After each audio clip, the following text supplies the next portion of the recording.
WWF representing Palace, so let's tell you about Palace. Rolling straight to the ceiling, crowns and crystals, top like journeys, dishing out malice. Hold up, South London's grandest, far from bandits. Anything earned for a goal of elevation, just passing the team over here might finish out. Bright future we can't vanish. SE25 any day, that's sellers.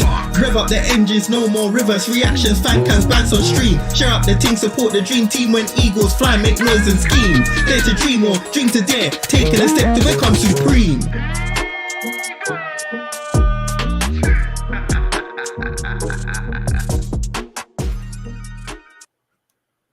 Yes, everyone, and welcome to another TACT-EAGLE. This week is slightly different, where it's a question and answer.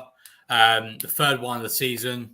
Just tend to really tie it in with the international break. I'm aware there are Premier League games this weekend, but we are not playing because Newcastle are in the League Cup, so we're playing them in April. I'm pretty sure it is on a Wednesday night. As always. Yeah, so I'm not going anymore. So, yeah, cheers, guys. Anyways, as always, I'm joined here with JC. JC, how are you doing? I am good. I'm just beefing with AI because it's taking my words out of context. We'll say that.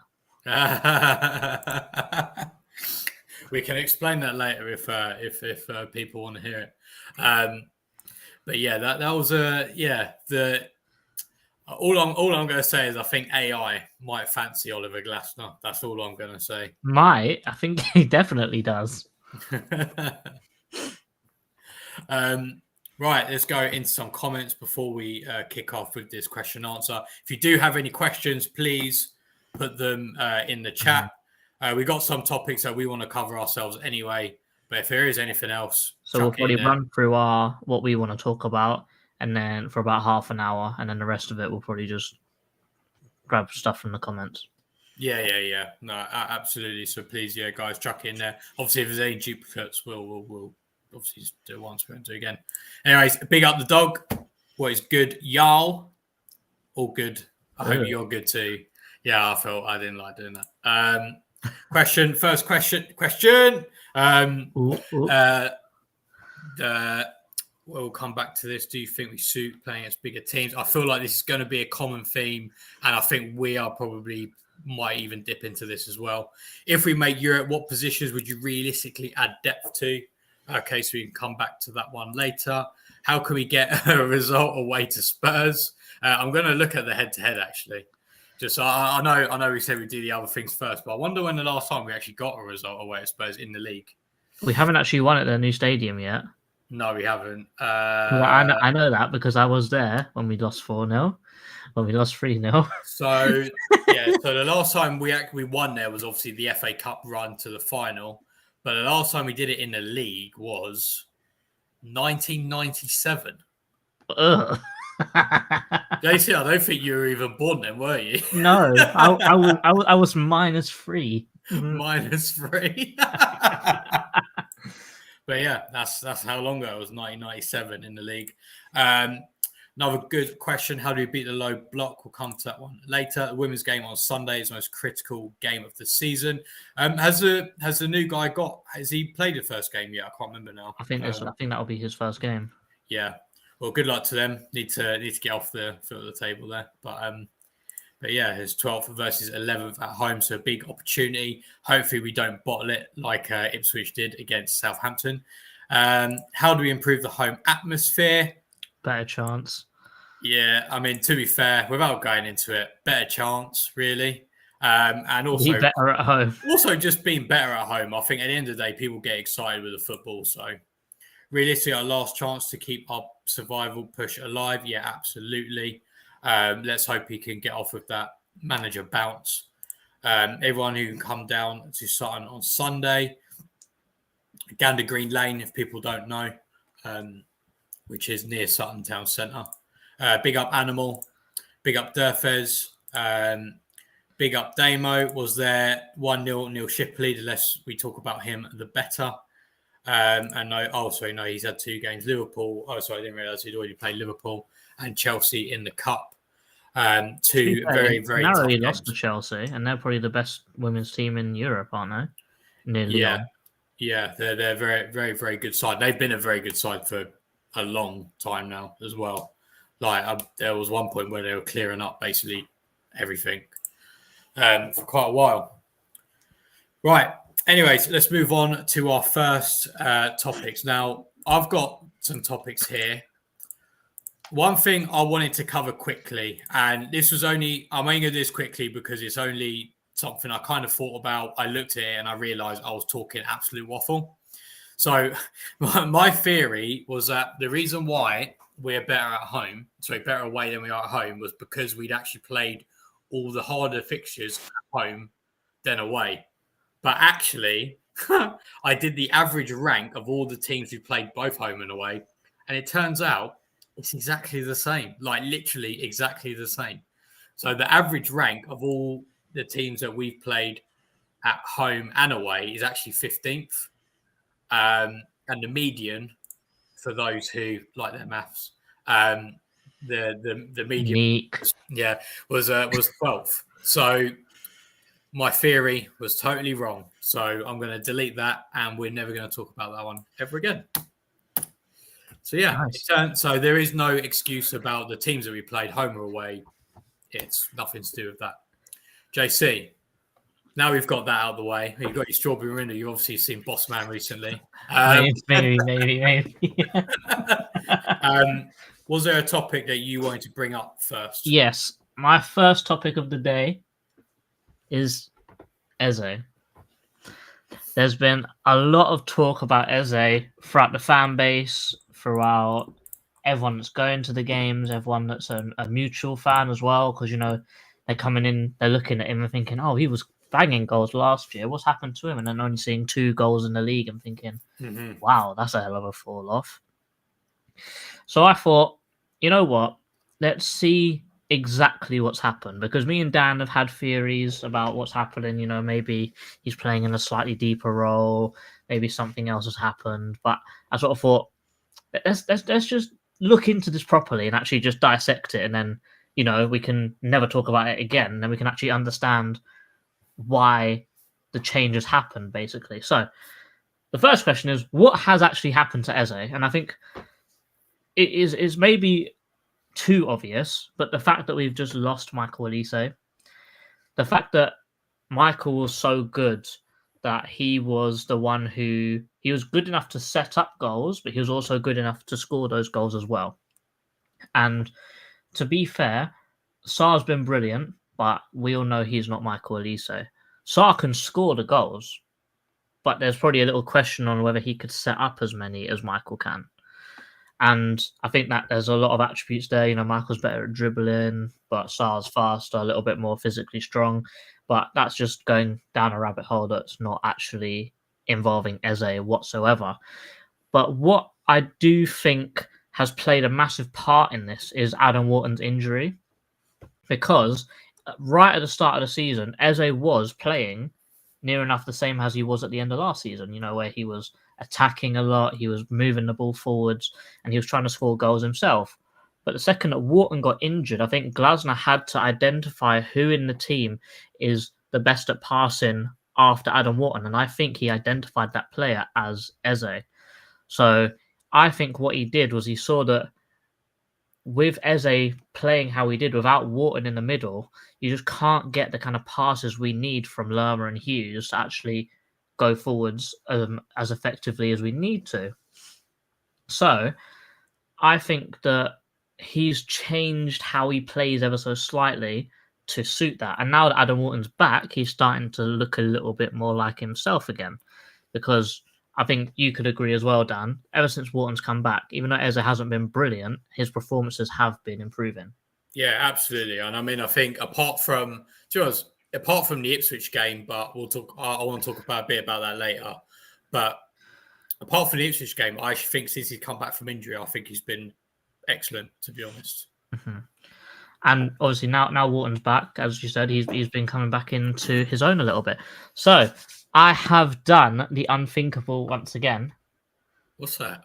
You didn't put it through AI, did you? We got PowerPoint presentations, boys. Yes. I can't do the thing, but I'm doing it.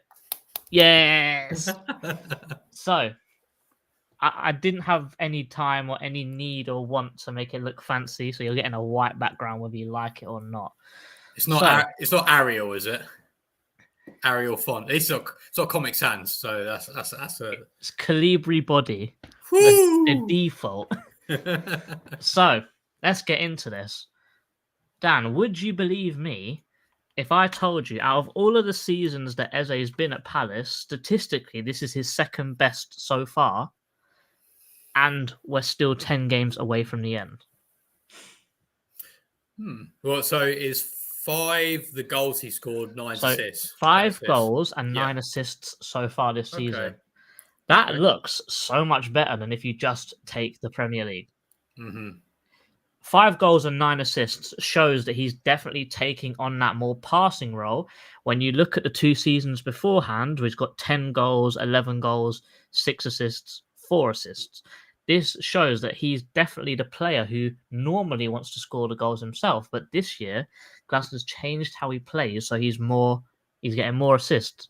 If he gets 1 more assists, he's matched both previous seasons combined in just 1 season, and we've still got 10 games left to go. Pardon me. We will have to caveat that the fact that everyone is thinking about his poor performances purely because of his chances missed. He has missed 7 big chances this year, and I could name 3 of them off the top of my head. I could name Man United, where he thought he scored before he even scored. Same thing with Liverpool to tie the game right at the end. I'm sure that there was one as well in the Arsenal game, even though we lost 5-1. Was it 3-2? We lost to Arsenal at home. I'm sure that was a goal to equalise it as well. So he has missed really big chances, which is why people are in their head thinking he's not having a good season. You may also think, why has he played more games already this year? Purely the fact that we're actually having 2 cup runs in 1 season. That's the only reason why he's played more minutes this year than he did last year. So if you're wondering why all the numbers are all out of whack, is because of 1, injuries, and 2, we've had a cup run, which we never do. Yeah. So with his mindset being more of the case of passing than shooting, is that maybe why I'm not giving him an excuse to say why he didn't score those chances, because everyone should be scoring those chances. I'd even say bloody Chris Richards should be scoring those chances. But do you think that when the ball came to him, do you think maybe he wasn't expecting to shoot, because his whole mindset and how he's been coached recently has just been make the chance for Mateta, make the chance for Mateta, make the chance for Mateta, that when the ball actually came to him, he thought, damn, I have to shoot myself now, so try and set it up for someone else.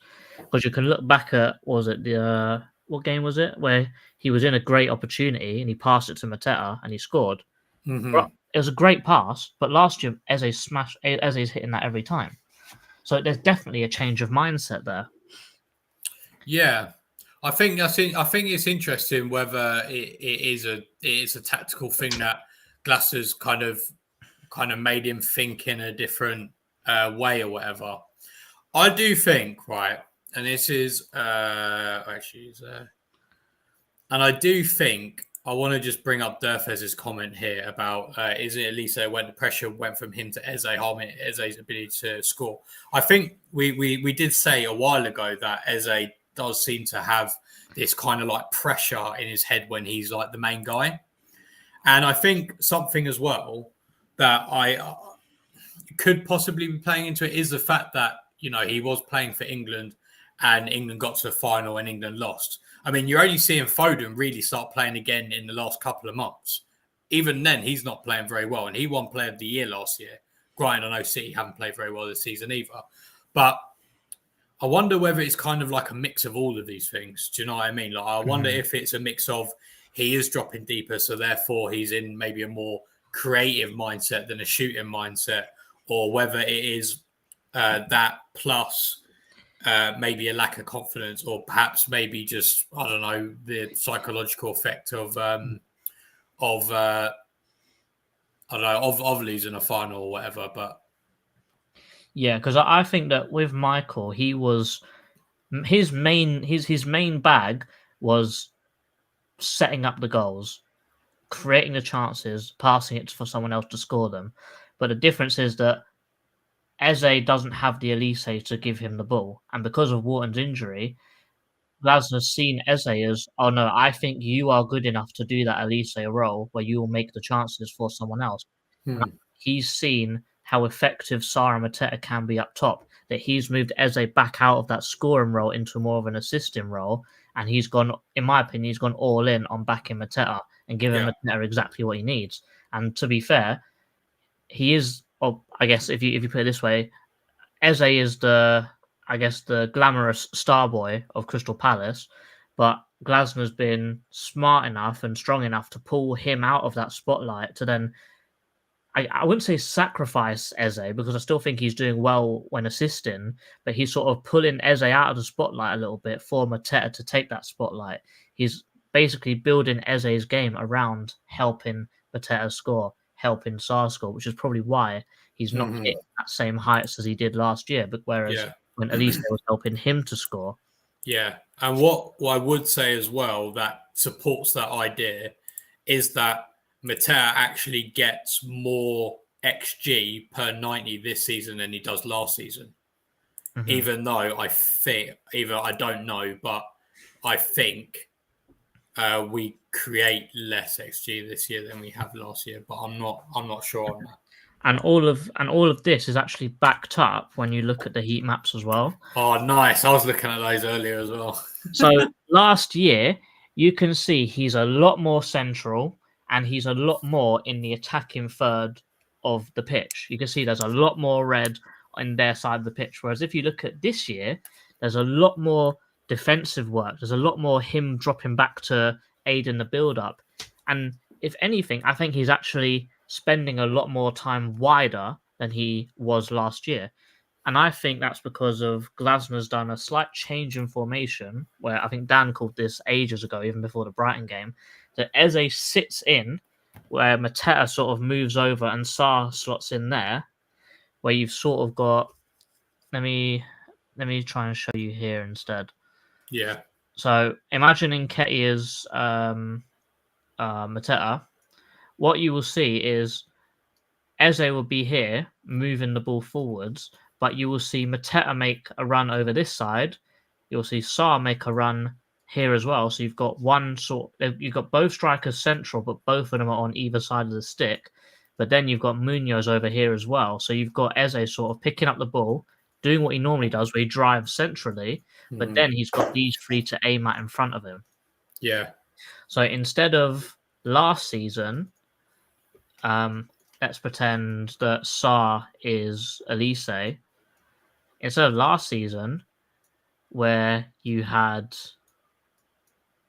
this happening, with Elise doing that, it's basically just changed to Eze doing it. So we're playing pretty much the same. It's just the roles have changed ever so slightly from Elise on one side. Now it's Sarr's gone up and Eze's doing it on the other side as well. That's basically what I think is happening, because it's sort of backed up when you look at some images as well. I think some stats that I want to tell you. Eze has actually completed, the whole team this season has actually completed 20% less dribbles than we did last year. And you might be thinking, oh, that's you got Michael Elise in there, blah, blah, blah. We still had Roy Hodgson up to like a good point last year. Right, yeah, this is the thing, isn't it? And we're still completing more dribbles even with a Hodgson team. Yeah. At this stage in the season. Yeah. Which just shows how much, I guess, we're missing someone that can carry the ball as much. I've seen Sarr doing it a lot more lately. Mateta's been probably the biggest improvement when it comes to dribbling in the whole team. And Eze is probably the biggest one. I think, where is it? I've got a stat here. So at this point in the season, Eze has completed 89 dribbles. At this point in the season, with Glasner only playing 3 games after taking over and the whole of Roy's season, Eze completed 137 at this point in the year. So you could tell he's definitely last year, he's much more forward thinking than he is this year. However, Eze's making 40% more completed passes this year. Yeah. Which, compared to last year, which definitely shows that he's definitely in that more passing mindset. Yeah. What else have I got here? I've got a couple. I've got a stat for you as well because you told me, and I thought, okay, I think I know something. I'm going to Google right. So he's also obviously Eze's got 9 assists, but I think 3 of them are in the cup competitions. Mm-hmm. But he's also made 9 big chances as well on top of that, as just in the league. Mm-hmm. So let's say if he had a perfect season, he scores 7 more goals and he gets 9 more assists than he already has. So he would have created 18 assists at this point in the year. That shows that even though he's not, like in our eyes, he's probably not playing as well, but he's actually creating so much more. And if anything, if we were taking more chances, let's say, and that's probably leads into why we are bad at home, we're just not scoring very well at home, Eze would probably be looked at as someone that's having a much better season than he actually is. Mm-hmm. You know, the passing that he does isn't actually that bad. It's just the fact we're not finishing off the chances. Yeah. Go on, mate. Hit me with your stats before we go on to the next page. To be honest, it just supports exactly what you're saying, really. So, like, I looked at all of his touches across the pitch, and so I'll tell you what, let's do it like this. So in 22-23, 30. Actually, forget 22-23. Actually, because that was Patrick Vieira, Roy Hodgson. So we'll forget about that. So 23-24. 51.6% of his touches in the Premier League were in the attacking third. Okay. This season, that's dropped to 43.2%. So that's an 8 percentage point drop off. And I think he has made roughly the same amount of touches overall. But so it's an 8 percentage point drop off. And in fact, again, he makes last season 8% of his touches were, and again, let's remember as well, like you said a minute ago, half of last season was under Roy Hodgson, so he's doing this under Roy as well. I know he's injured for some of it, but 8% of his touches in the box last season, 6.8% this season, which when you consider he's had about just over 1,000 touches. That's quite a lot, really, when you think about it. Mm-hmm. But yeah, if you look on the screen now, Dan, you've also got some more stats in here. But I think the one that I would like to focus in on a little bit more is a difference between 23-24 and 24-25 when you actually look at the type of passes which he's playing. So long passes, obviously, it's not a lot, but here it says 1.0 long balls per 90, and it's a 69%. Success rate of that. But when you look on the other side, it's 1.1, but it's a 51%, which definitely says that he's attempting these kind of passes a lot more. Chipped passes, which is basically a lift over the top, 0.8 compared to 1.5. So he's definitely, from these stats alone, you can tell he's definitely behind the play a little bit more, trying to orchestrate it rather than him being involved in it. Yeah. Only 2 more slides here. Dribbling, basically the same thing. So even though he's not having, I guess, the best season when it comes to his dribbling, it's still not fallen off a cliff completely. Obviously, he was much better last year, 2.6 compared to 2, 6.1. Yeah, very nice, good percentage. 6.1 joules, 1 per 90 compared to 5.3. 5.6 ground joules, 5.6 ground joules to 5.1. Aerial joules, I don't know how he can get worse because he's pretty rubbish as it is. Yeah, but, he's not really big in the air, is he? and also, he's fouled less this year, so he's definitely shown that he's not dribbling as much. But the one that I was really surprised by is that he actually lost possession more last year than he did this year. Because I could have sworn that he gets tackled all the time this year, but that's clearly not the case. Is that because he had the ball more last year, though? Like, as in, like, he had more touches last year, yeah. But that's in the attacking third. So that's why he got dispossessed more. Because you're in the box, you're in a more confined area, aren't you? Yeah, I mean, just having a quick look at that now, that's absolutely correct. Because the attacking third last year, he was having 29 touches in the attacking third per 90. This year, it's only 22.6. As in, when I say this year, I mean obviously the season. And then the last one is basically what I said with how the difference has been.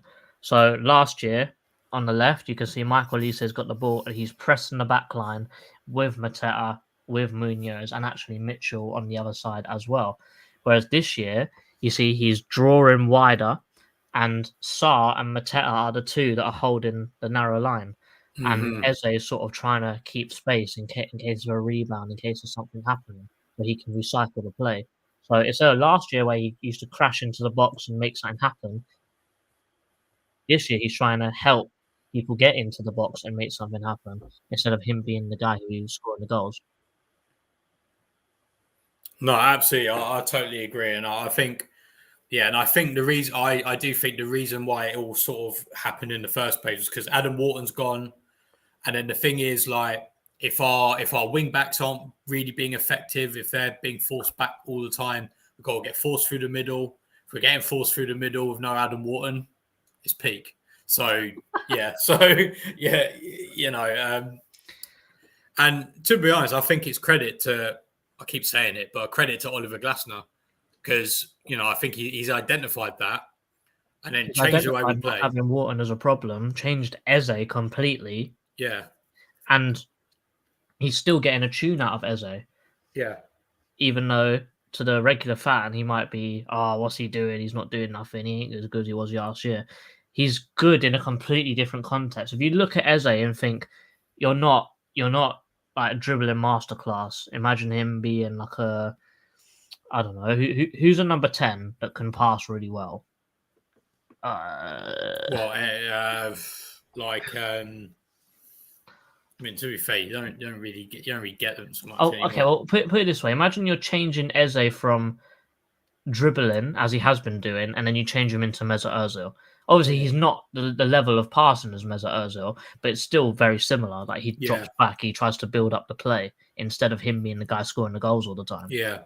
And one thing I did just want to kind of bolt onto it. Actually, I also think as well. I also think another reason why we do it is because teams, like realistically, if you're an opposing team and you're setting up, the players you're probably looking at to try, attacking players you're going to stifle. Yes, Sarr's played well, but I think if you play him in the right way, you can stifle him quite well. Obviously, Mateta's going to be here, but he's going to be covered by the centre backs, whatever. Eze, for me, is going to be the attacking player who teams are going to get drawn back. As Wilkie's going to be one pushed up. Wharton's going to be a bit deeper. Eze's going to be the guy who will probably have 2 or 3 players around him. And if you're in a position where, let's say, Mark Gay's got the ball here or whatever, and they're sitting off like this, they're blocking our double pivots, blah, blah, blah, blah. If Eze drops out of this space here, he's probably going to draw a couple of players towards him like that already. And if you can then, and I'm assuming this is what Glasner's kind of asked him to do, kind of is from my memory. But like, if you do get that ball fired in, as long as Eze's quick about it, if he just passes it off there, then you've got a lot more.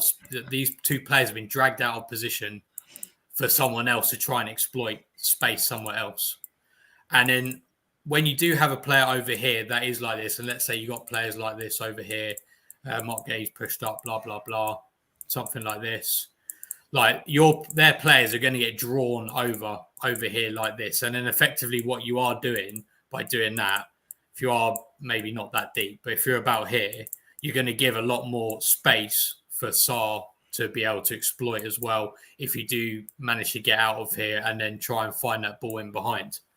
And I think, like, I know people get frustrated with like teams recycling the ball and stuff like that, but I do think that is partially a way of breaking down a low block as well by just kind of drawing them out, but not drawing them out in a really obvious way. Well, yeah, because we can't. I think the pass that everyone's gassed with Wharton doing, where I think JP laid it back to him and he right foot passed it over the top for Eze. That was basically the exact same thing. Mateta just came short. 2 centre backs followed him. Yeah. And then he popped it back to Wharton. He hit it over the top, and it basically left Eze on a 1-on-1. Whereas if Mateta didn't make that run and drag 2 players away, he's probably got a 2-on-1, 3-on-1 situation. Yeah, exactly. Absolutely. And I think, it was just a ridiculous pass from Adam Wharton. But it's exactly that. Like if you've got the players who can pull it off, then the world's your oyster there, really. And I think that the reason why the last thing, it sort of leads into that low block part. We're trying to, because we're missing Adam Wharton, we're missing that person to fire the ball into someone. We're using Eze to do that, to try and actually help us break down a low block. But obviously, because that's not his bag, but also being able to dribble is probably the best way to break down a low block. Because with Everton, I think the person who got the best go at him was Chris Richards when he just dribbled forwards. They didn't know what to do with him. Yeah, but then that's something that Eze will go back to it now that Wharton's back. Yeah. No, definitely. But I know this isn't really anything to do with this, but one of the things I think we really was a real shame. We haven't really seen it very much this season. Seen it in bits, but is that right-sided centre back overlapping, just suddenly just making a late run into the box. It's not really like a third man sort of run that Bielsa used to always talk about. It's not necessarily like that, but it's just a late run into the box or into the final third, and then teams just don't really know what to do because they're so used to defending against like a back three rest defense. They'll chuck both the players on the double pivot, blah blah blah. If that player goes up there, well, suddenly you're a bit, it's all a bit peak tongue, isn't it? Really, the thing is, they don't really know what to do with it. Chalobah. You got that from Chalobah, but you don't really get it from Richards. No, but I think what you lose with Chalobah not being there and attacking, I think you gain in defensive solidarity from Richards. Yeah, absolutely. And to be fair, I've seen Lacroix doing it a couple of times actually in recent games. Not against Ipswich though, but in recent games. I have seen him push up a little bit. And to be fair, last season under Glasner, Anderson also used to do it as well. Sometimes Klein would stay back, and Anderson would be the one who did kind of go forwards a little bit. Mm-hmm. But before we go on to actually, let's see if there's any other comments that aren't necessarily questions, and then we'll. There's one thing I want to talk about, and then we'll move on to some questions in the chat. Talking about Animal. To be fair, if it's a general Q&A at the end, don't see why not. We can always just throw the question out there and just give a line. Normally the Q&As run a little bit more than an hour, so that's fine. Yeah. And I mean, it doesn't have to strictly be tactics. It could be. I mean, to be fair, like it could be, might not necessarily be tactical, but it might affect the way we play or anything like that. So I don't see why not. Talking about the women's, if we win on Sunday, still be bottom by only a point. Yeah, only a point off. So it's still be in the hunt, but I mean it will be difficult. It is literally a 6 point up against Villa. So hopefully they manage to do it. I was under the impression a lot of our early season losses were played at home. I did have a quick look at that, Animal. That's not until we beat Spurs. 4 of them were at home and 3 of them were away. So the home ones were West Ham, Leicester, Man United. I know they're not losses, but Leicester, Man United, and Liverpool. And away we had Everton, Chelsea, and Brentford. So actually, at that point, our away record I think was worse. Then what we got next? Big up, Rich. If we lose, it will be 6 points plus goal difference. Yeah, no, I think that'll basically be done. To be honest, I can't see him coming back from that really.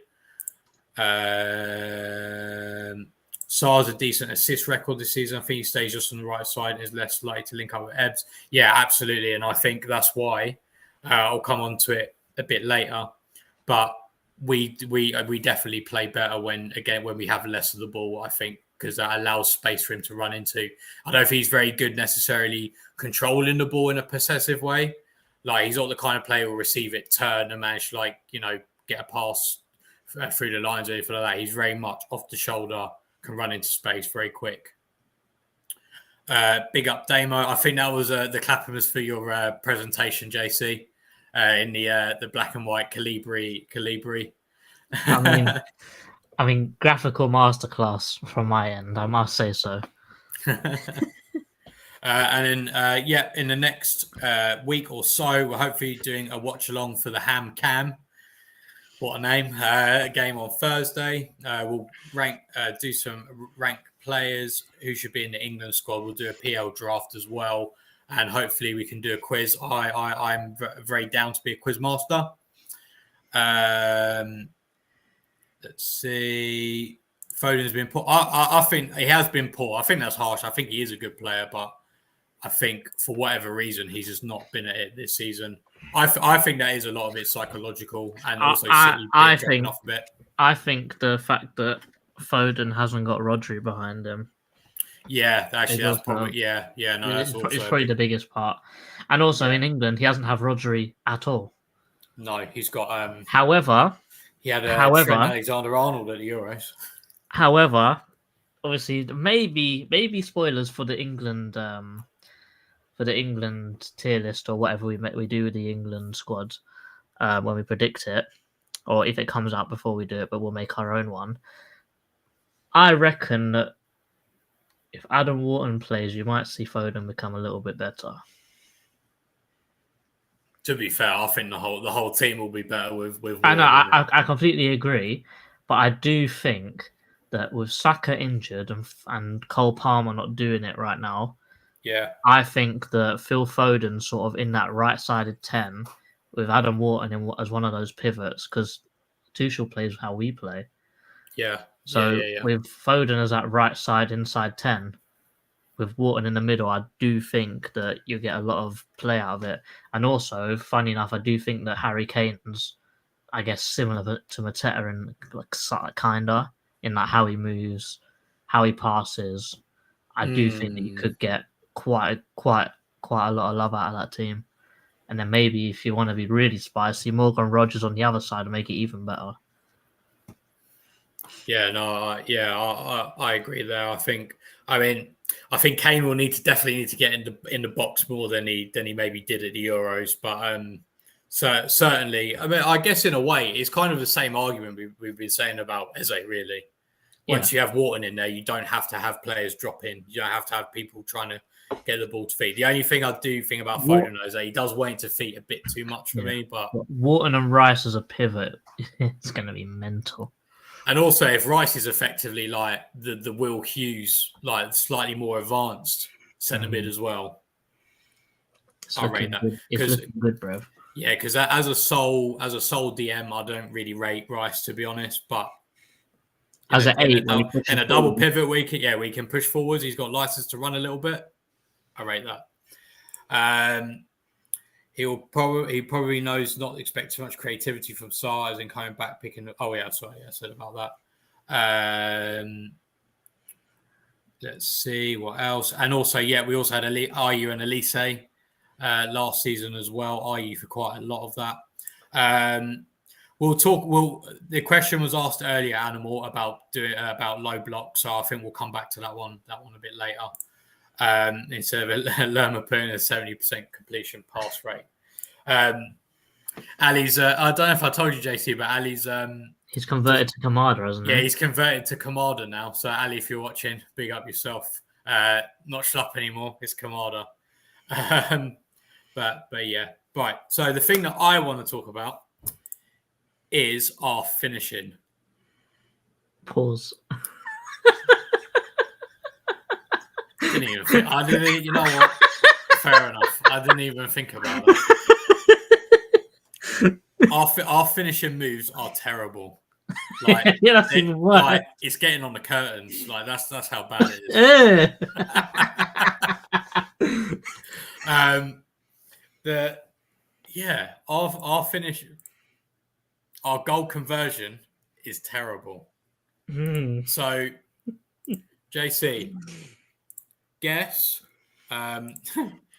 what team in the Premier League has the worst conversion rate of any team in the Premier League this season.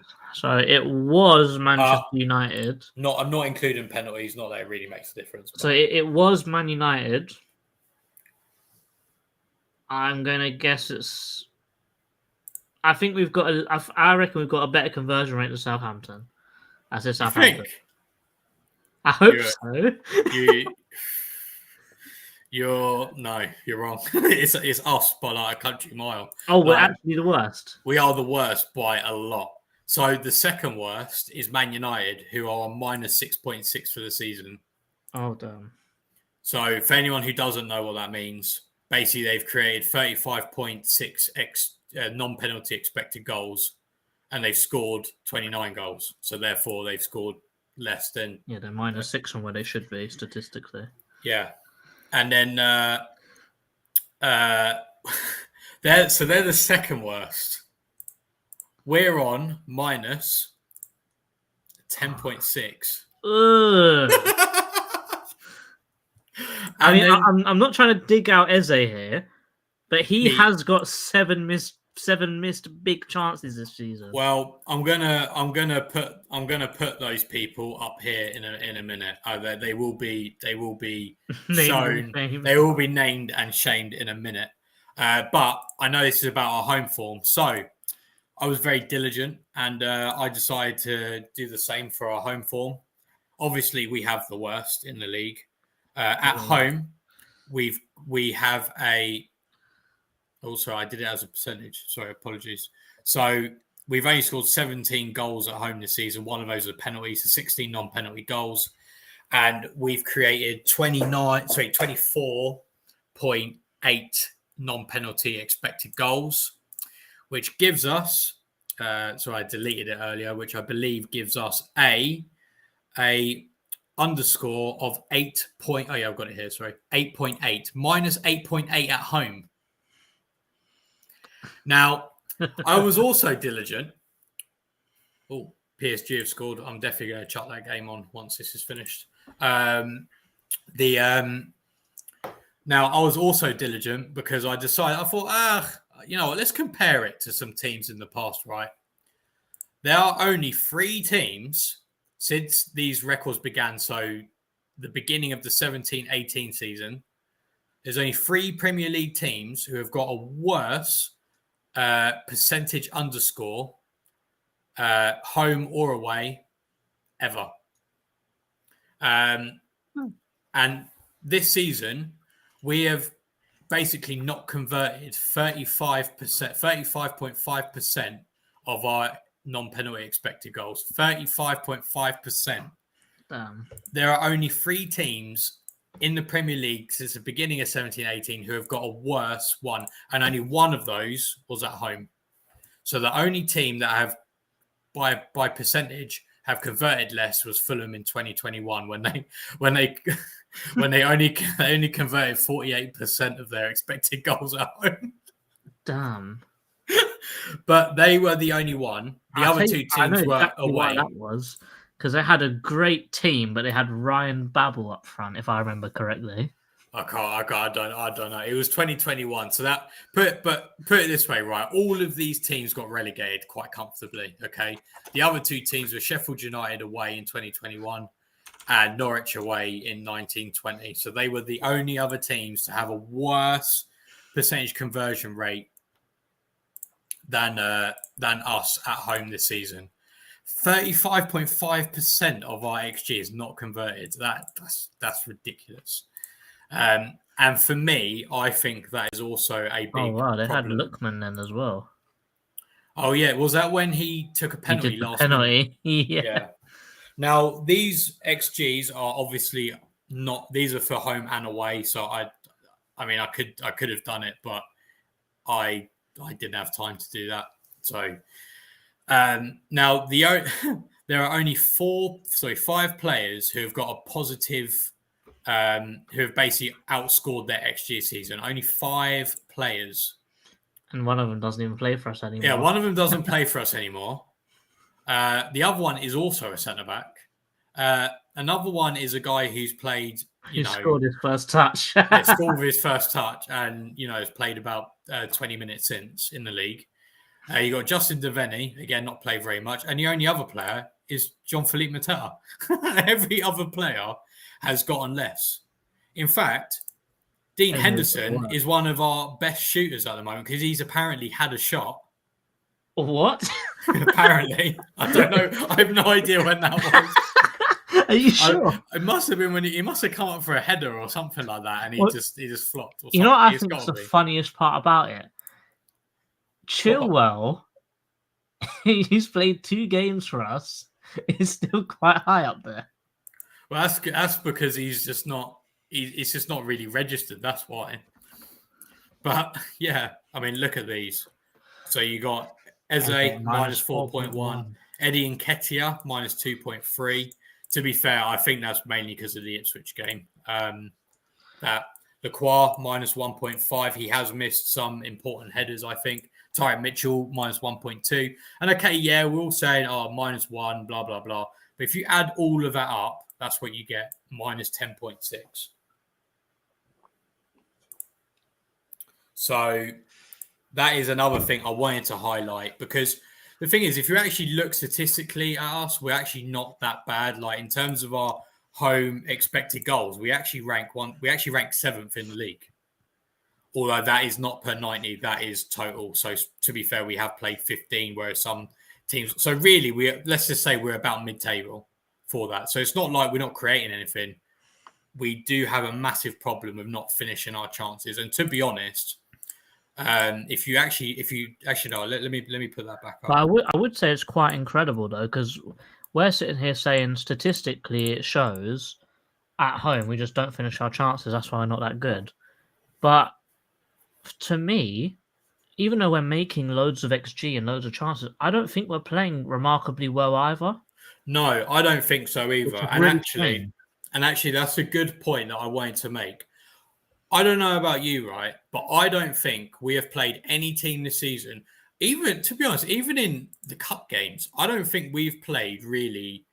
I don't think we've blown any team away this season. There is no game, I think, this season that we have taken the lead and comfortably won. Do you know what I mean? Really comfortably won the game. If you're looking at scoreline, then probably the Villa game where we won 4-1. But that's no way. That wasn't a 4-1 game. And absolutely as well, like it could have been very squeaky bum time had Watkins just been ever so slightly further back. Oh yeah, without VAR, we probably lose that game. Yeah, they had 2 goals ruled out for offside. Yeah, no, yeah, exactly, and we, and that's what I mean. Like, I don't, and to be fair, I actually think that's on purpose. I think Glasner has done that on purpose. I think that what Glasner does is that he plays. We try to basically level the playing field, and we just manage to just create a good opportunity that we do then score from. Yeah, I don't know. It's really interesting, and like you look at our home games, look at the games that we've actually outscored our XG. Let's say, right, West Ham, no. Leicester, no. Man United, no. Liverpool, no. Spurs, no. Fulham, no. Newcastle, no. City, yes. Okay, yes. Arsenal, no. Southampton, no. Chelsea, no. Brentford, no. Everton, no. Villa, even though he scored 4, no. Ipswich, no. So basically, the only home game this season was City that we've actually outscored our XG. But like you say, I agree. I don't think we've actually played that well this season.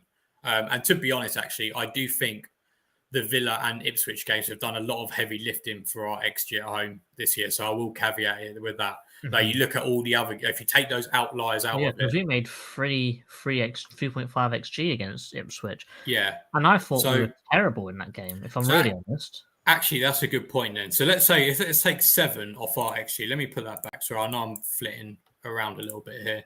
Oh, wait, that's not the same one. So actually, let me get rid of it. So I thought that was a different page. So our XG this season at home is 25.6. Let's take away 7 from those last 2 games, and then that makes it an even playing field with the teams around us. That puts us on 18. We're 18.6, which would be around about lower mid-table. So maybe that makes more sense. I don't know. I don't know. But I think, JC, was there any other points you wanted to make to bring up? Because I was going to segue this onto low blocks and things like that. No, that's where I was looking at going to as well. Cool. All right, lovely. Because I think that segues quite nicely into that. Because I don't know. I mean, I think we both agree on this, but I think we struggle at home because obviously the emphasis ultimately is on the home team, and it's more difficult.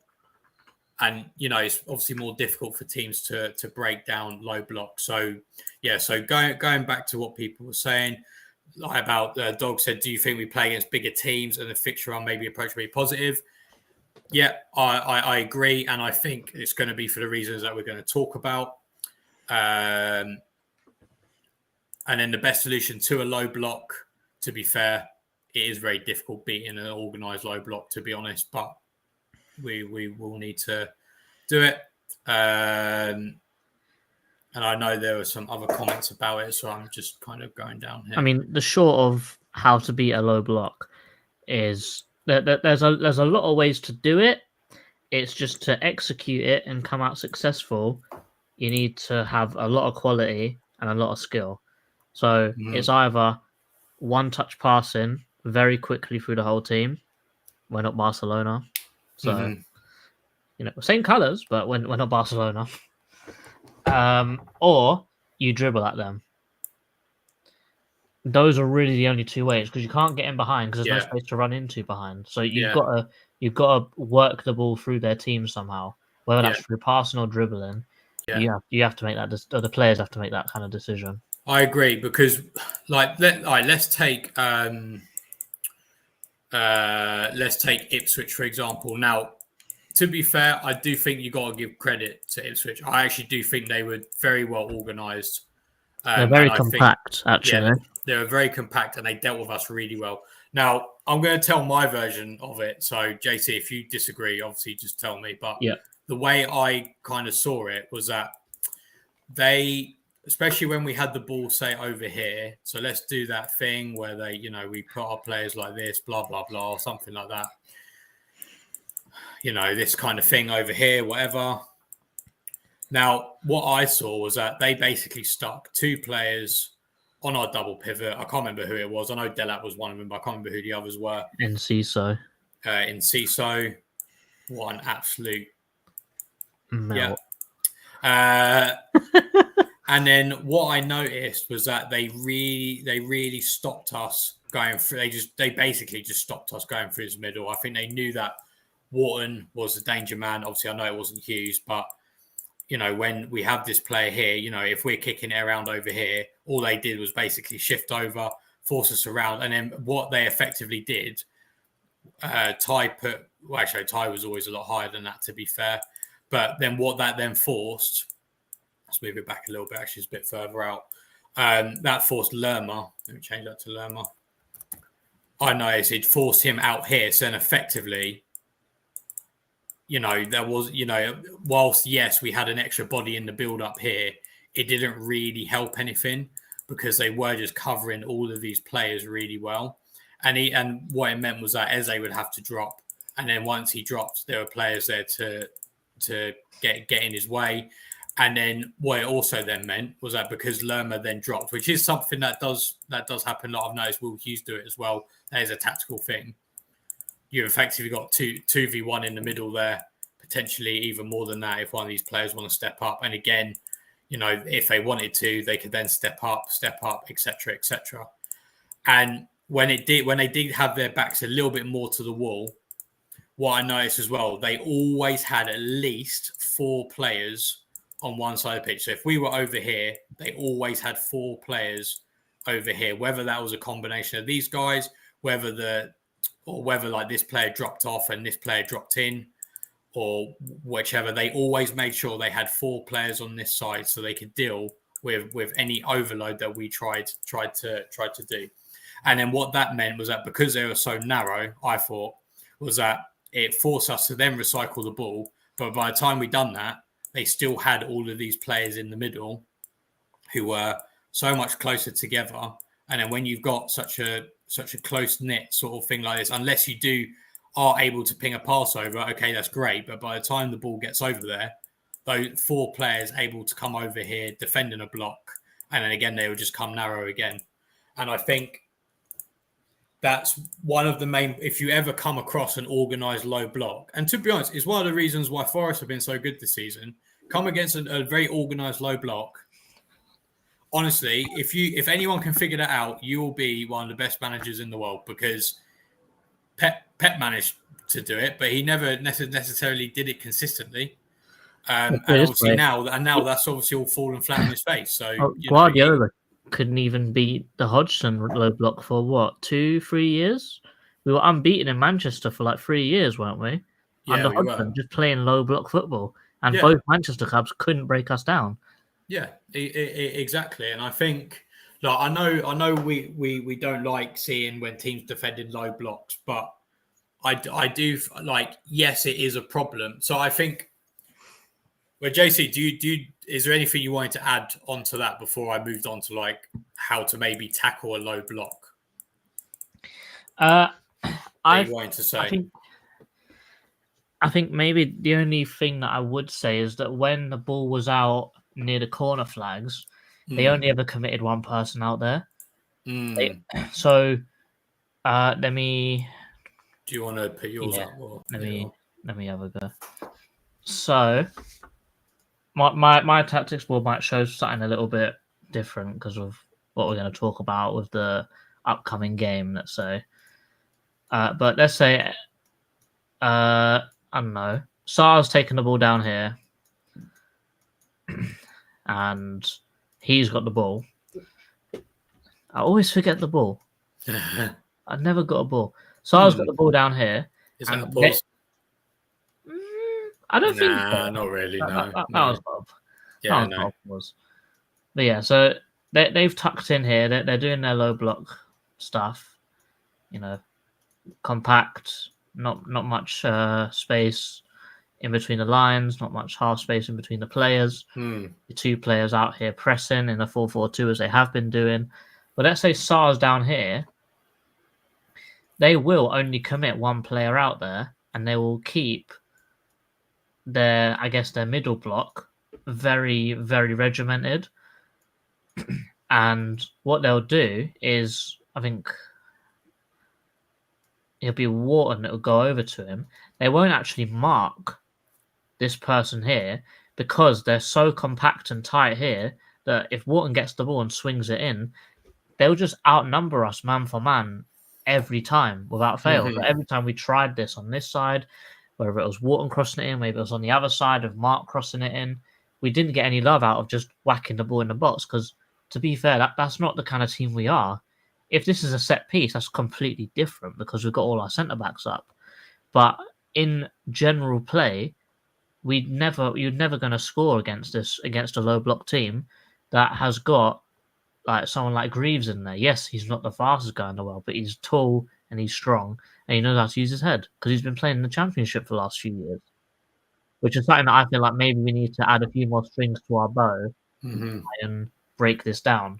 Yeah, no, absolutely. I totally agree. And I think and actually I wonder as well, do you think, I was just thinking about it when you were saying it, do you think they only committed a man there as well because they knew that Munoz or just Munoz and Mitchell maybe aren't necessarily they're not good enough on the ball to necessarily warrant a defensive overload. Do you know what I mean? Because I thought that was Daniel Munoz's probably one of his worst games for us. I thought he was pretty terrible that game, and Mitchell as well. I'm pretty sure he did well to get past his man a couple of times, but I think the actual crossing wasn't very good if I remember correctly. Well, yeah, I think Mitchell, first thing, he needs to take his man on more because when he actually did it, he beat his man. But I think when he beat his man, he got too excited and he kicked the ball out for a throw-in on the other side of the pitch. Yeah, that's it. I remember now. So, I think that other teams probably are realising that, we are playing this high fullback, high intensity kind of play, but we're not. I guess our fullbacks aren't of that elite quality yet, where you need, like for example, we don't have a who was a great what's that Portuguese guy that was at Man City? He was a left back, but he used to score loads of goals. He went to Bayern Munich. Oh, Cancelo. Yeah, like him. Yeah. We don't have an elite level left back right now No. where you need to commit players out there because he's basically a winger playing at fullback. But Yeah. right now we don't have that. So right now I understand why people are only committing one player out there because one, they've got to beat the man, and if they do, the crossing's going to be bad, or the fact they've got so many bodies in the middle, the cross has got to be literally perfect to get through all those bodies. So there's probably no need to commit that many players out against us, but maybe against Man City, maybe against Liverpool, you need to commit 2 players out there. So it's different tactics for different teams you play. Really. Yeah. No, yeah, I completely agree, and I think that segues nicely onto, like I said, how to do it, and then also I think that kind of segues maybe nicely onto Dog's question from earlier as well, because I think if we are to do these things, start breaking down low blocks, it's not just depth we need to add better quality, but I'll come to that a bit later. So how do you break down a low block? Like I said, this is what Pep Guardiola stays up at night scratching his head and making himself bleed on his head. No, so no, you're wrong.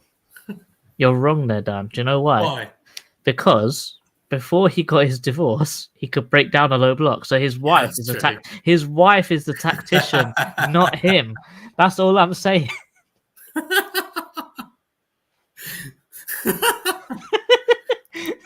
It's too coincidental. But get the ball, pass the ball, get the ball, pass the ball. Well, she gave him some sweet loving. Who knows? Anyway. What are the balls? Yeah. Right. So how do you break down a low block? So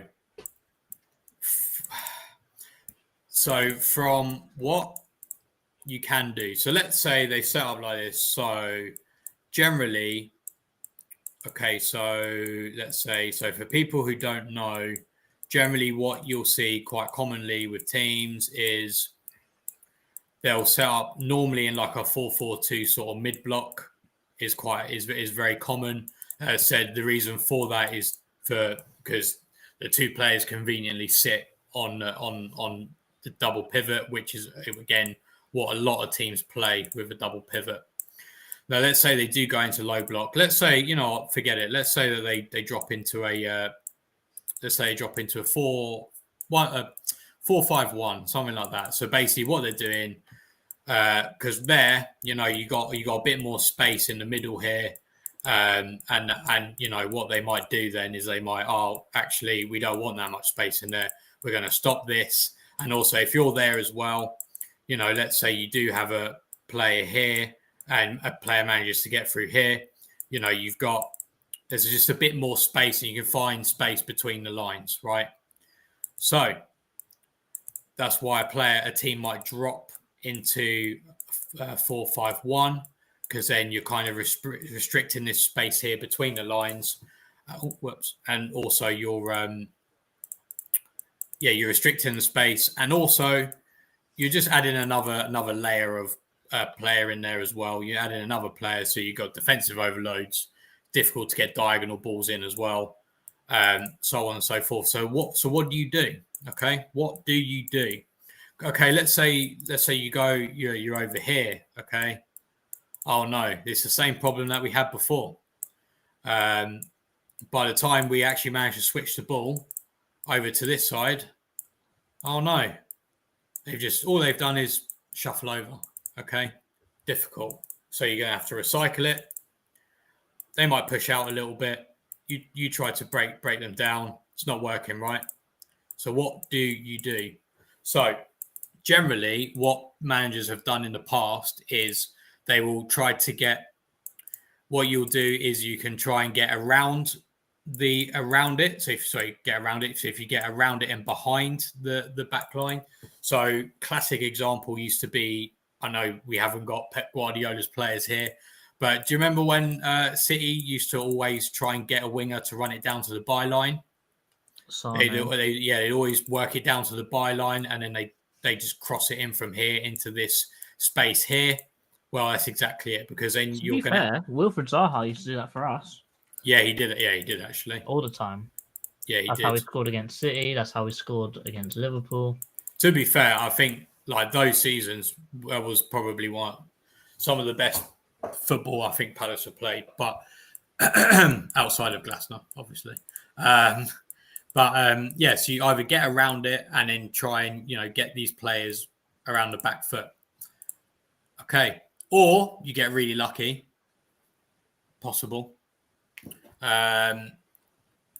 Or you just try and make it. Or another classic is that you just try and make it so you never play teams in a low block. Now, the classic was obviously, baiting the press out, because at that time, teams loved pressing high. So therefore, you would bait the press, and then, you catch them outside of this low block or with loads of space in behind. And then as a reaction to that, teams tend to sit off a bit more.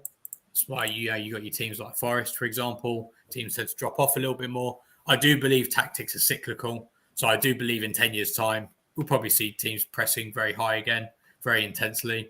I've got a funny feeling that because two-man midfields are coming back, I've got a really funny feeling that I'm going to see 4-4-2 again soon. You probably will. Or you'll probably start seeing like the classic, like the Mourinho 4-3-3 or something like that. You probably will.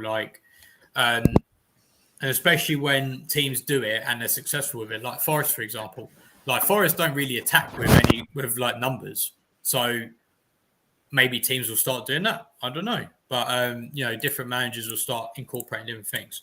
But to me, that is basically all you do. So, like, those are the only things you can do consistently, okay? How you do that is, like I said, that's for the people who get paid the big bucks. Now,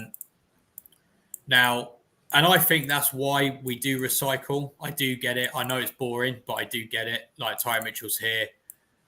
If Gay comes out here, their impetus is to try and, get out and get to these players. And then if you are quick enough, you can catch these players out of position, find gaps in the midfield. Or like we do, and we effectively play a lot deeper, and we do hit teams on transition, try and get, as I said, Eze dropping deep, try and get Ismail Assar in behind, so on and so forth, Mateta as well. And then Munoz holds wide, so, teams have to try and think about that. Mitchell tried to, but not so much. And this is why it's detrimental to us to have players who aren't as technically attacking in attacking positions, because teams don't have to worry about this space as much. If they got Ty Mitchell, they know that he's going to take a while to control the ball, get the ball into the box. They can afford themselves more time.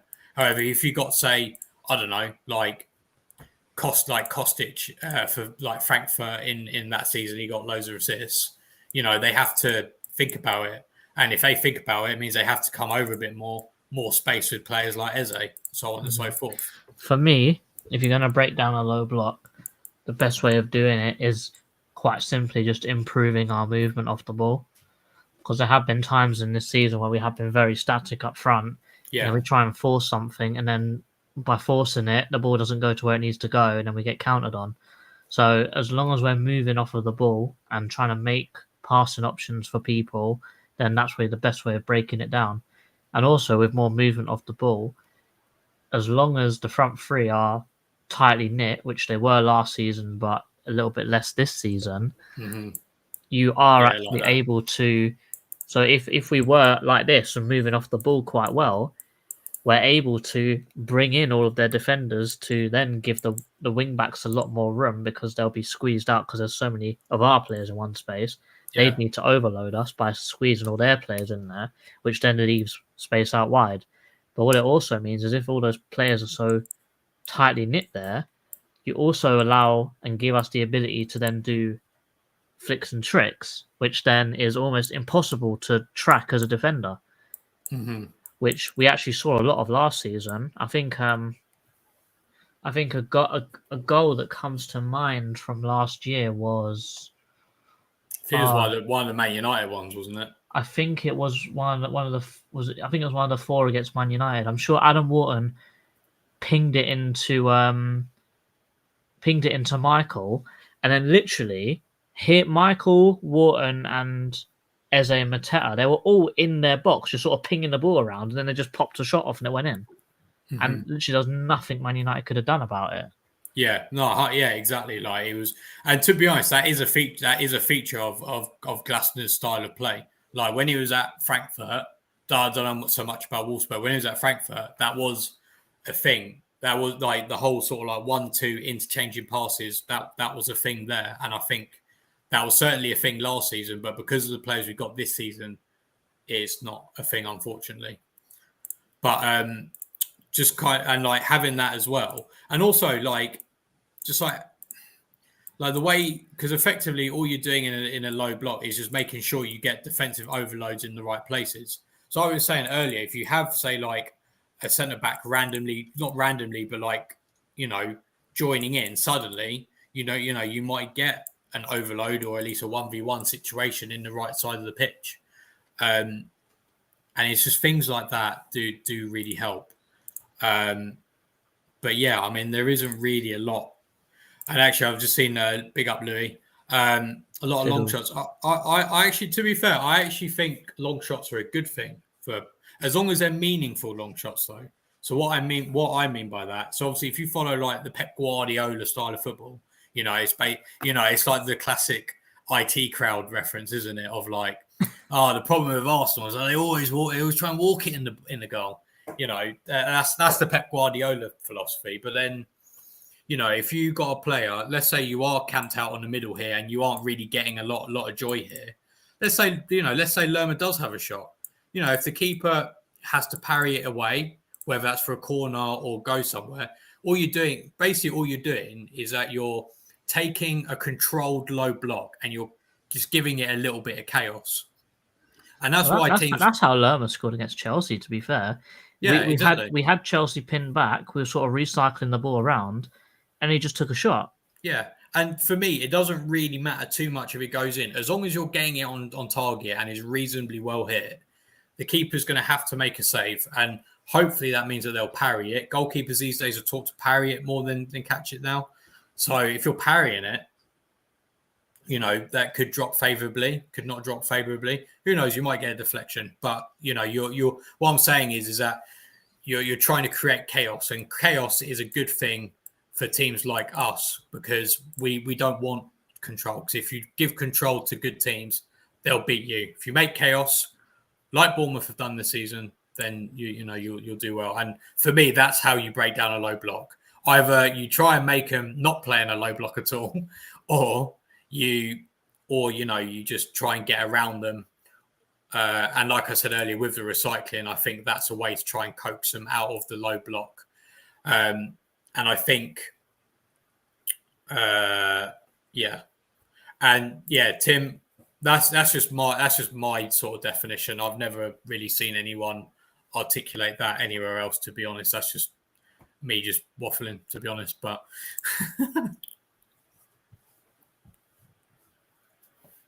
yeah. I think it is a difficult one, but. I think the last thing I want to talk about before we actually go into the comments, because we are running, but I'm enjoying this, but it's running over a little bit. Last thing I want to talk about is just what are we going to expect from our friendly game on Thursday. Okay, yeah. So we'll go run through this really quickly, and then we'll just go through some comments. So I think this is probably what both of our what does. I do think we'll play two 11s, one in the first half, one in the second half, because that's normally what happens in a friendly.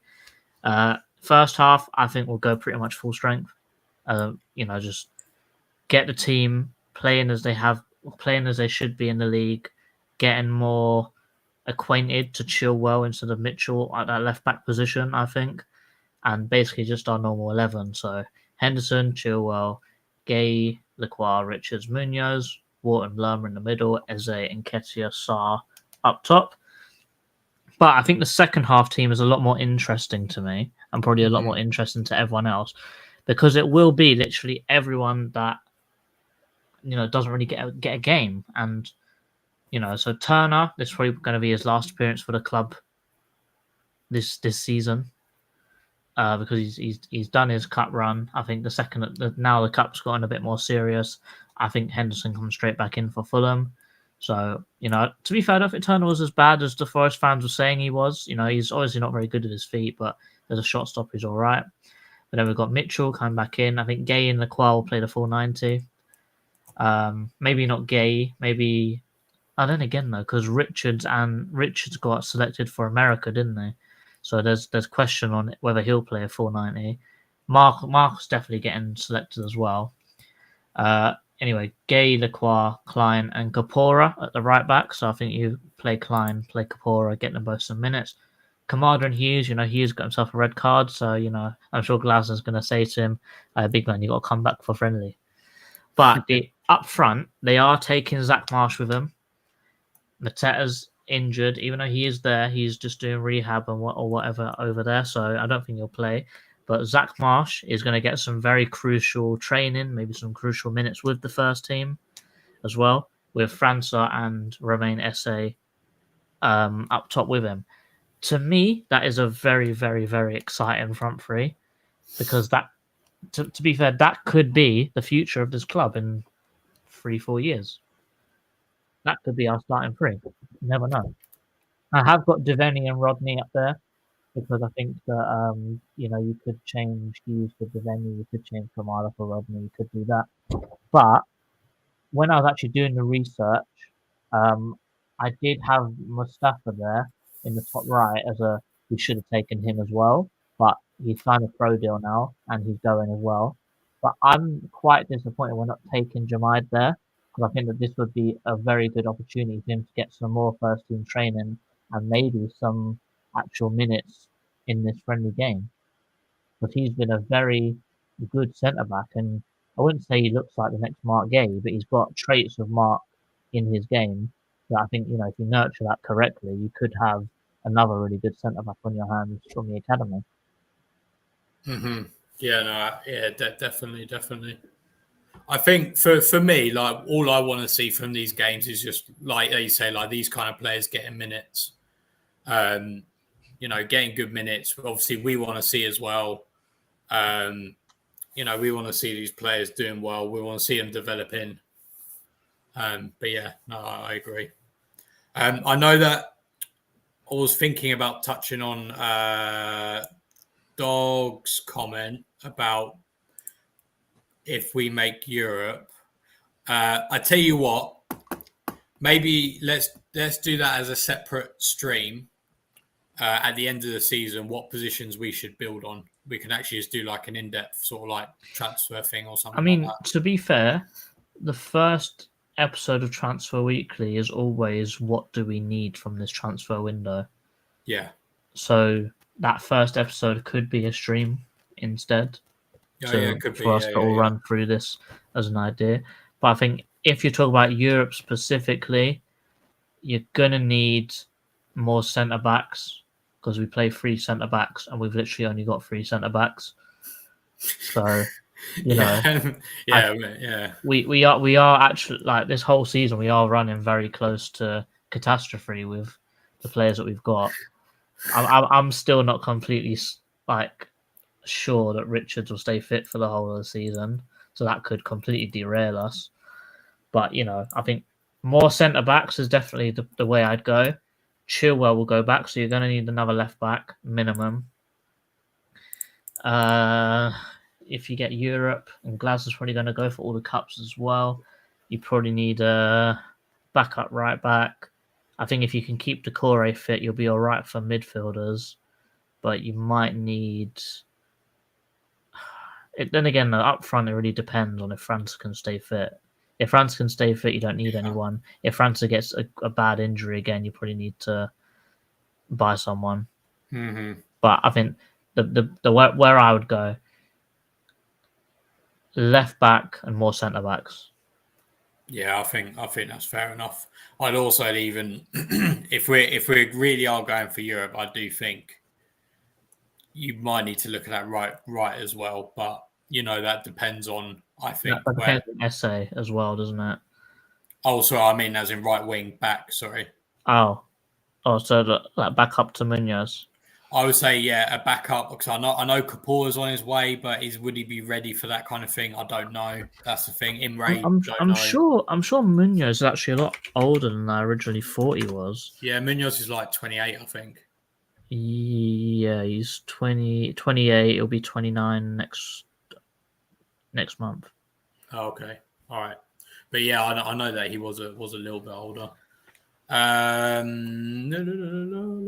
And yeah, Dog, answering your question, I think we do play well against bigger teams because we have all that space to run into, basically. And the results do actually show that. I think the only games that we've had more than 50% possession, we've lost like 4 of them. There's 6 of those games. We've lost 4 of them. So 2 of them against Everton, obviously. Boo. Right, let's just go through some comments and then I think we will wrap up. Durfez thinks Hughes stops their counter-attacks from a low block and enables us to return to better possession. Kamada was not a bad fit for Ipswich, but if you have Decore or Hughes, I mean Decore and Hughes are better than Kamada, I think, in that role.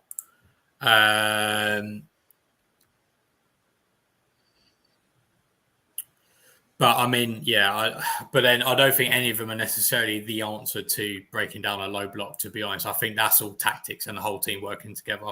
Mm-hmm. Kamada's more of a right midfielder than a CM. I think he can play in the CM. I think what's Animal saying, where he's had a few good games in CM now, retains possession way. But see, I think Kamada's problem is his physique still.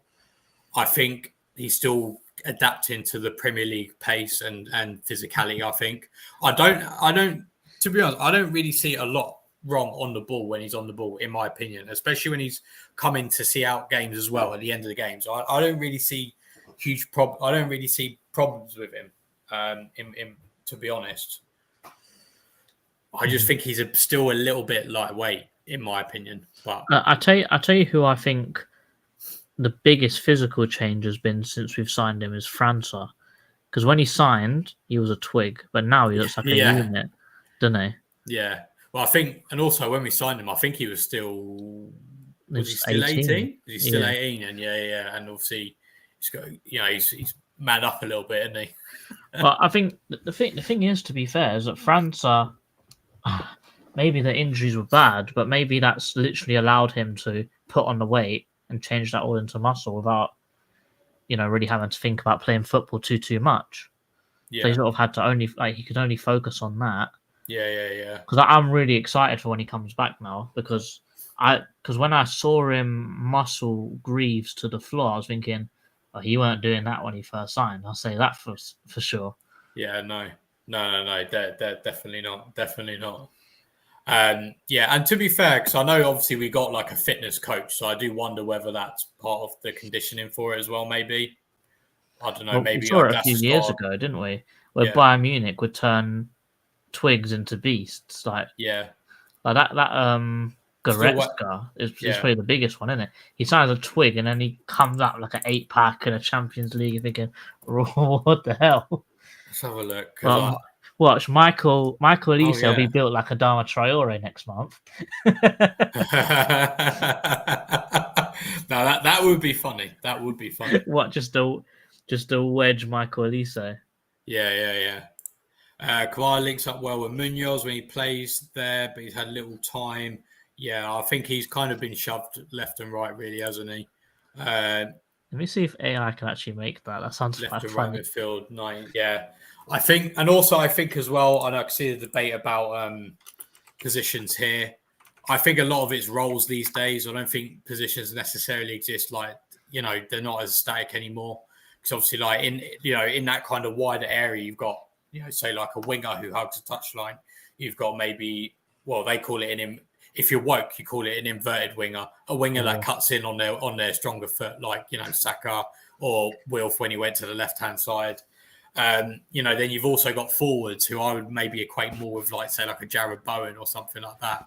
And then you've got attacking mids who might sit off a little bit. Like for me, Eze's more of an attacking. I think Eze's more of an attacking mid rather than a thing. But obviously, they've all got different roles. They all perform different things, and it's not just roles in attack either or in possession. It's roles out of possession as well. That's why the inverted fullback became a thing, because rather than them bombing up, they would go into midfield. So then when they were on a counter attack, they would be there for defence. So that's why they exist. Palace dropped to Marbella vid. I hope they're all sunning themselves, having sangria. He should do an eagle-eye Kahoot. That would be cool. Not a bad idea, actually. Not a bad idea. Big up Tim. Tim, I know I spoke to you earlier. Here we talked about long shots. So either coax them out or create chaos. Yeah, I think so. That's how Bournemouth have kind of done it this season. Always how De Zerbi famously did it for Brighton. It's how Ten Hag used to do it when he was in the Netherlands. And to be honest, Emery has been doing it for years as well. So, yeah. And I think effectively you just unparking the bus, I guess. What are you laughing at? Just photoshops Michael, he says head on the Dharma tray already. Brilliant. Put it up in a minute. We'll end with that. Do you have a prediction on number of minutes for Hindo? Don't know. Maybe he'll play a half. Maybe I would imagine. Maybe if they go for different 2 sets of 11s, perhaps. Thoughts on if it plans to cycle. So I don't really like Lerma in that advanced role, to be honest. I don't mind Lerma if he's covering for Wharton there much. But I don't think Lerma really fits our team anymore, if I'm to be brutally honest. I don't think he's good enough passing-wise. Like, obviously, if Wharton doesn't play, much rather have Czech Decore there. But obviously, he's injured. But yeah, I don't think Lerma really suits so much there anymore. And to be honest, I don't think you lose a lot. Oh, my God. Is Jemide back from injury, JC? Tim's asking. I think he's on grass training now. Oh, okay. Big up Monty. Devaney also got selected for the GAWA. GAWA. What's that? His international. Oh, okay. I didn't know that. I didn't know Northern Ireland was GAWA. Okay. I didn't know that. When's Riyadh back? I don't think he's going to be back, and he's not back next year. Yeah, I think his knee's gone. And Tim's said that. I'm not going to put that one up there anymore. What did you say? Kamada's directness is his strength, and I'm like, yeah, I think so. And I like that one as well, I know, but I don't know. Actually, yeah, let's put this one up there. It's at 9:00. No, it's not. You got one more minute. Sorry, guys, there's loads of comments. Thank you very much for all these comments. JMO wants the image change of Michael. He wants it oiled up, apparently. Sorry, I kept clicking that as well.